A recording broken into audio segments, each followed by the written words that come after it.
You've been CEO of Oxford United for nearly 10 months now. How would you reflect on your time with the club so far and on last season?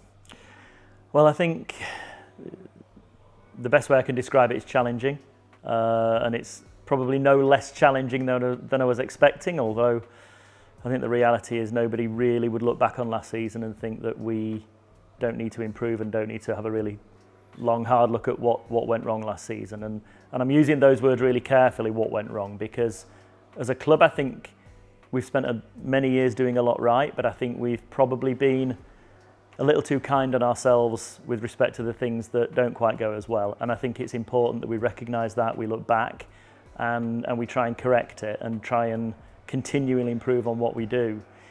You know, for me, a lot of the things we wanted to do in terms of the internal structure of the club, the workings of the club, the governance, all of the stuff that, you know, probably nobody sees externally, you know, a lot of that was probably put on hold with the change of coach that happened, you know, late February, early March, and really making sure that Liam and his team were fully bedded in.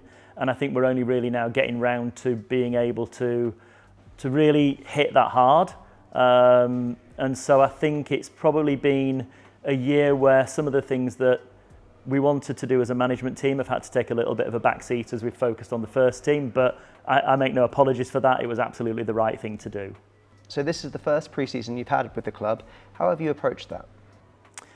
We've approached it really in the way that we wanted to approach everything we've done so far, which is with the right processes and the right collaboration internally, and making sure that we communicate really effectively to make sure we do what we need to do very well, and so that we get the best possible result.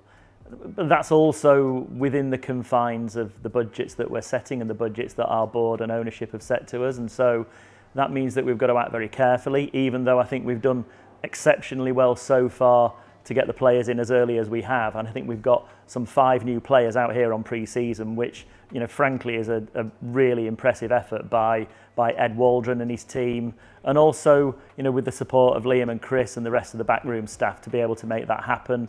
You know, what they've done in such a short space of time, I think, is make Oxford United a really attractive proposition for a young guy coming in, whether that be on loan or whether that be somebody who's a little bit older and wants to have, you know, the last 3-4 years of their career at Oxford United. We have got what I think is an incredibly compelling sort of set of circumstances, which mean that we're a bit of a go-to team now, which I'm not sure we were, you know, a year or two ago. And, you know, I think that's not the result of accident. That's the result of a really strong recruitment process, and it's actually the result of a really strong manager and coaching team. And again, in terms of pre-season, it's not just about what we do out on the pitch. It's about how we actually organise the business and structure the business for the following season. You know, anybody who's been following Oxford United for the past few weeks will have seen the success of the season ticket campaign, which I think Adam Benson and his team have done an absolutely incredible job there. The improvements that we've made in terms of our overall content delivery and our social media have been extraordinary. And I think if you only had to look at the kit launch earlier this week to see how different that can be and how modern, creative and how relevant it can be now. And I think I'm actually really proud of what we've achieved so far. Already season ticket sales have surpassed where we were this time last year, and the new home kit sales have been absolutely incredible to date. So, you know, again, there's been an awful lot of hard work off the pitch, and I use the sort of the on the pitch, off the pitch very, very intentionally, but we've done an awful lot of work off the pitch in terms of really giving us the base that we can really kick forward this season. And what are your priorities moving forward?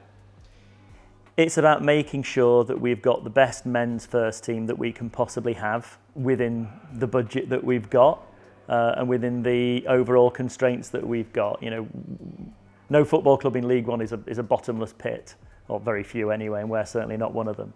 And it's about making sure that we outperform the wage bill that we've got, and that we maintain a really strong coaching staff that we have. And yes, you know, there have been some difficult changes that we've had to make over the pre-season, but overall what we have to consider all the time is what's right for the first team and for the men's first team, and how that's going to drive us to be better and better as we move through the season. You know, of course, at the start of the season, you start with 0 points.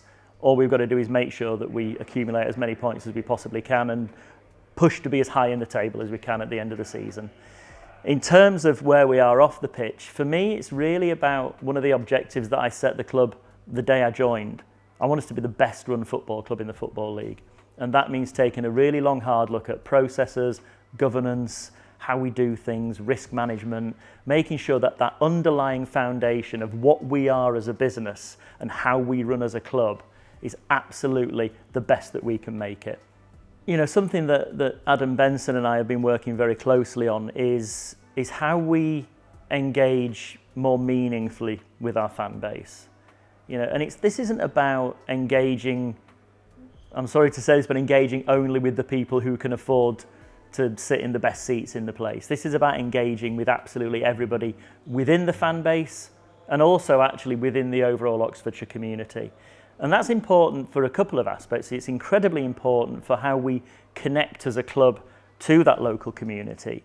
And I'm hoping over the next few months you will see some significant changes that we're going to make and some significant improvements that we'll make, which will give a much more open approach to that engagement.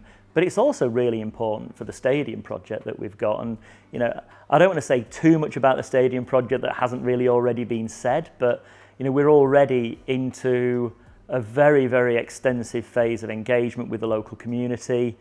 But what I want to say is that this stadium project, yes, it's about giving Oxford United a new home, but I keep saying this is about a vision for Oxfordshire as a county. We want our home and we want our club to be something that the whole county can be really, really proud of. And we are working, really hard to make that happen. And, sometimes progress can seem a little bit slow. Sometimes engagement can seem a little bit jumpy, but, hopefully throughout the course of this season, you will see just, the results of how we've actually achieved that and how we've moved forward with that. And I think you'll be really excited by what we've got to offer this season. So what is your message to the supporters? We had a really difficult season last season and nobody in the club makes any excuses for that. What I will say is that the start of the season that we've had so far is incredibly promising. Everybody I speak to at the moment are incredibly excited about the players we've got in and the players we're likely to be getting in before the start of the season on the 5th of August. And, I thank you for your kind of unwavering support. I'd like to thank everybody who has already bought a season ticket. Thank you to those who are considering it. I genuinely don't think you're going to be disappointed this season. We've got a lot to do, and I think there's a huge amount of promise in the squad. And I just want to say, actually, good luck to Liam and the team. And I can't wait to see you all there on the 12th of August against Carlisle.